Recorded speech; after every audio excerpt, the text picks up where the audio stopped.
Hello everyone, good morning. कैसे हो आप सब? आप सबका स्वागत है अल्फा क्लास फिजिक्स में।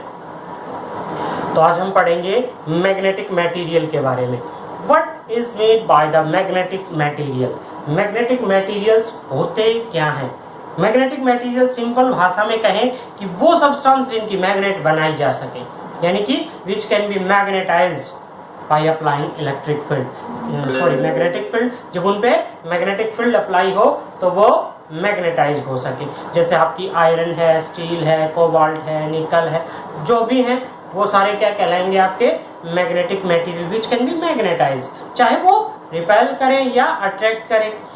तो अब हम classification of magnetic materials, magnetic materials का क्लासिफिकेशन, वर्गीकरण, कि उनको हम किस तरह से क्लासिफाई कर सकते हैं, क्लासों में कैसे डिवाइड कर सकते हैं।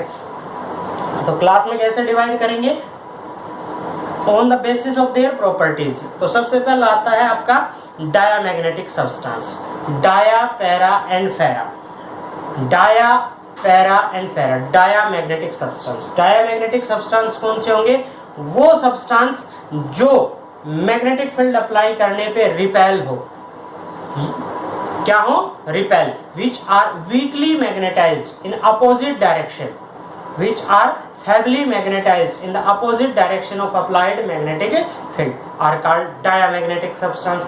Diamagnetic substance के एग्जाम्पल है आपके सिल्वर है, बिस्मथ है, गोल्ड है, कॉपर है। ये सारे एग्जाम्पल आपके कौन से मटेरियल होंगे? ये आपके डायामैग्नेटिक सब्सटेंस।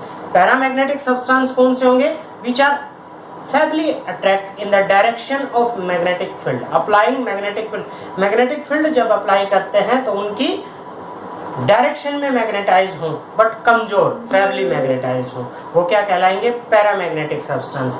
और फेरामैग्नेटिक सब्सटेंस, पैरामैग्नेटिक सब्सटेंस के एग्जांपल हैं अपने पास एल्यूमिनियम है, सोडियम है, कैल्शियम है, ये सब आपके पैरामैग्नेटिक सब्सटेंस के।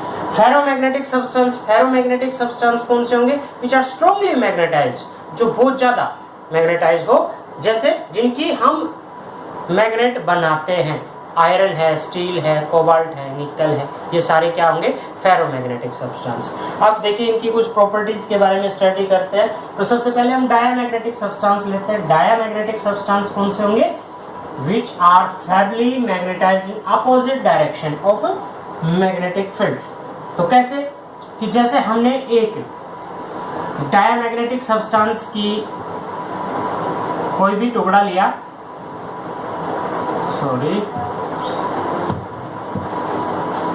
सॉरी फॉर डिस्टर्बेंस, डिस्टर्ब होने के लिए क्षमा। तो देखिए हम डायामैग्नेटिक सब्सटेंस की प्रॉपर्टी के बारे में स्टडी कर रहे थे। तो क्या होता है diamagnetic substance? Which are weakly magnetised in opposite direction. It means जो क्या हो? रिपेल हो। हमने एक डायामैग्नेटिक सब्सटेंस का एक पीस लिया, इसको यदि हम मैग्नेटिक फील्ड के बीच में सस्पेंड करते हैं, लटकाते हैं, तो ये क्या हो जाएगा? ये रिपेल होके शॉर्टेस्ट पाथ में आ जाएगा। ये तो इसका लॉन्गेस्ट पाथ है, तो ये किधर कैसे आ जाएगा? आपके शॉर्टेस्ट पाथ में। जैसे ही मैग्नेटिक फील्ड अप्लाई होगा ये इस डायरेक्शन में आ जाएगा, शॉर्टेस्ट पाथ के अंदर। ठीक है। और भी बहुत सारे हैं। जैसे यदि अगर हम क्या लें, और यानी कि कोई भी ऐसा पाउडर जिसके अंदर डायामैग्नेटिक सब्सटेंस की मात्रा ज्यादा हो, और उसको एक वॉच ग्लास के ऊपर रखे और मैग्नेटिक फील्ड के ऊपर अप्लाई किया। इसको जैसे आपके पास नॉर्थ साउथ एक ग्लास कटोरी के अंदर रखा, तो मैग्नेटिक फील्ड जो है वो किधर अप्लाई होगा? रिपेल की फॉर्म में, यानी कि इस तरह से ये जो आपका और है स्ट्रॉन्गेस्ट पार्ट से वीक पार्ट की तरफ बढ़ेगा। और पैरामैग्नेटिक सब्सटेंस में जस्ट अपोजिट है। पैरामैग्नेटिक सब्सटेंस में क्या होता है कि हम जो piece of paramagnetic substance apply करेंगे जिसपे मैग्नेटिक फील्ड, वो लॉन्गेस्ट पाथ के अकॉर्डिंग आके रुकेगा। फेरोमैग्नेटिक सब्सटेंस में भी यही प्रॉपर्टी।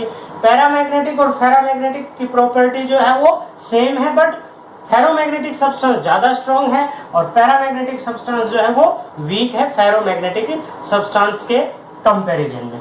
ठीक है।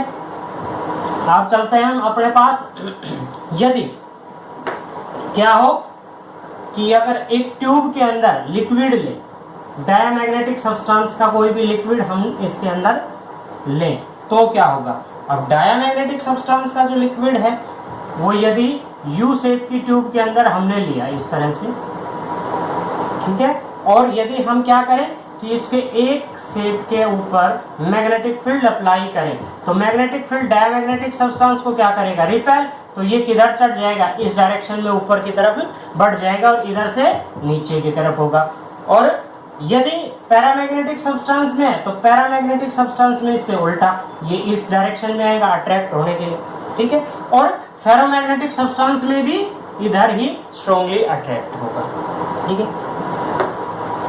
और मैग्नेटिक फील्ड लाइंस का यदि हम ले तो मैग्नेटिक फील्ड लाइंस में क्या हो जाएगा कि मैग्नेटिक फील्ड लाइंस किसी भी स्पेसिमेन, ये है आपका डायमैग्नेटिक सब्सटेंस, यहाँ पे मैग्नेटिक फील्ड अप्लाई किया तो मैग्नेटिक फील्ड लाइंस इसको क्रॉस नहीं करेंगी, इसके ऊपर से चली जाएंगी। Magnetic field lines diamagnetic substance के बाहर से पास होंगी। और पैरामैग्नेटिक सब्सटेंस यदि हम लेते हैं तो मैग्नेटिक फील्ड लाइंस जो है वो इसके अंदर से पास होंगी। और फेरोमैग्नेटिक सब्सटेंस यदि लेते हैं उस पर मैग्नेटिक फील्ड अप्लाई करेंगे तो वो भी इसके अंदर से पास होंगी मैग्नेटिक फील्ड लाइंस, ठीक है। और अब इसकी कुछ एक प्रॉपर्टी और है, जैसे ससेप्टिबिलिटी क्या होगी, मैग्नेटिक परमेबिलिटी क्या होगी। मैग्नेटिक परमेबिलिटी क्या होती है, मैग्नेटिक फील्ड को परमिट करने की। तो मैग्नेटिक फील्ड की परमिट करने की तो relative permeability of diamagnetic substance की परमेबिलिटी 1 से कम होगी। और पैरामैग्नेटिक सब्सटेंस में परमेबिलिटी जो है वो ज्यादा होगी। और फेरा के अंदर भी परमेबिलिटी जो है वो 1 से ज्यादा होगी, ठीक है, ग्रेटर देन पे आ जाएगी। Relative permeability of diamagnetic substance is less than 1, relative permeability of paramagnetic substance is greater than 1। तो relative permeability होती क्या है, permeability it is the ability of material to permit magnetic field, अपने अंदर से magnetic field को permit करने की या मैग्नेटाइज होने की permeability।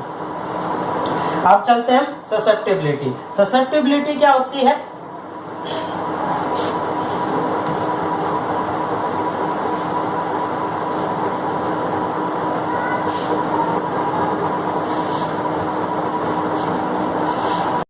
तो देखिए लास्ट इसमें susceptibility, what is mean by the susceptibility, क्या होती है ये कि कोई भी स्पेसिमेन, कोई भी टुकड़ा, कोई भी मैग्नेटिक मटेरियल कितना इजीली मैग्नेटाइज हो सकता है। उसको हम जब मैग्नेटाइज करते हैं तो वो हाउ कैन इजीली मैग्नेटाइज, कितना इजीली मैग्नेटाइज हो सकता है उस पर डिपेंड करता है। क्या होती है susceptibility, it is the ratio of intensity of magnetisation to the magnetising intensity, I/H का रेशियो ससेप्टिबिलिटी। और ये ससेप्टिबिलिटी और रिलेटिव परमेबिलिटी में क्या रिलेशन होता है, mu is equal to 1 plus x, XM कर लो, ठीक है, एक्स कर लो, XM कर लो ससेप्टिबिलिटी के लिए, ठीक है। तो डायमैग्नेटिक सब्सटेंस के अंदर देखो, डायमैग्नेटिक सब्सटेंस के अंदर म्यू आर जो है वो लेस देन 1 होता है और ये ऑलरेडी 1 से कम है, तो XM इज इक्वल टू क्या आएगा आपके पास, mu r minus 1। It means इसकी वैल्यू 1 से कम है तो डायमैग्नेटिक सब्सटेंस के लिए ससेप्टिबिलिटी क्या आएगी, negative. It is the most important point, exam के अंदर बहुत बार पूछा जाता है, what is the susceptibility for, किसके लिए, डायमैग्नेटिक सब्सटेंस के लिए। तो डायमैग्नेटिक सब्सटेंस के लिए ससेप्टिबिलिटी क्या आएगी, नेगेटिव।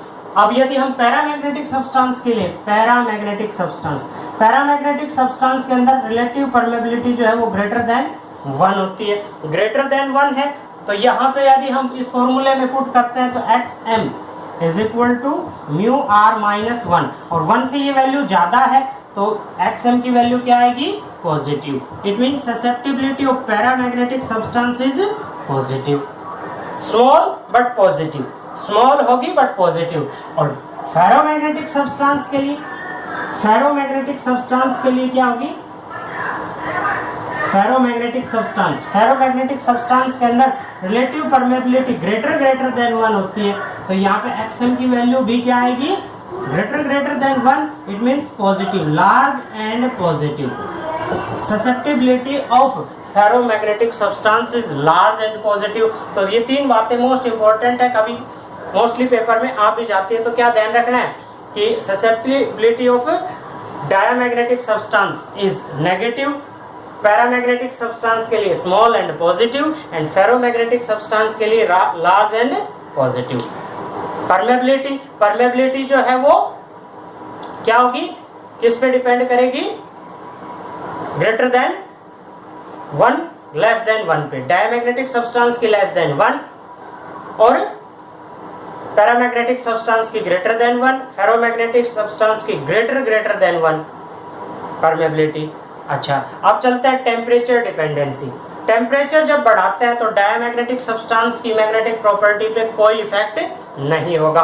पैरामैग्नेटिक सब्सटेंस और फेरोमैग्नेटिक सब्सटेंस में टेम्परेचर डिपेंडेंट है कि जब भी फेरोमैग्नेटिक सब्सटेंस या पैरामैग्नेटिक सब्सटेंस की टेम्परेचर को इंक्रीज करते हैं तो टेम्परेचर बढ़ाने से उनके अंदर क्या आएगा, magnetic loss. It means magnetising property क्या हो जाएगी, कम, वीक मैग्नेटाइज हो जाएंगे. मैग्नेटिक स्ट्रेंथ जो है उनकी कम हो जाएगी. जब भी हम किसी भी मैग्नेट का टेम्परेचर इंक्रीज करते हैं तो उसकी मैग्नेटिक प्रॉपर्टी लेस हो जाती है. ठीक है, तो कल पढ़ेंगे हम इसमें क्यूरी कांस्टेंट और हिस्टेरिसिस का.